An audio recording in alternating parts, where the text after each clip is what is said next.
Pag hindi ka madamot na tao, hindi ka rin pagdadamutan ng pagkakataon.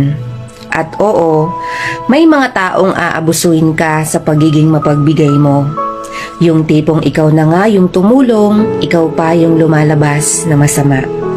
Masakit sa kalooban ang bagay na iyon, pero sana lumaban ka pa rin ng patas at huwag nang dumagdag pa sa hindi na mabilang na toxic na nilalang sa lipunan. Pakatandaan lang natin ito mga idol. Lahat ng pagtulong natin sa kapwa natin nang walang hinihinging kapalit, maniwala ka, there is always a great things in return. Sa ayaw at sa gusto mo man, pag si Lord na ang nagbigay, sobra pa sa sobra ang ibibigay niya sa taong may busilak ang puso.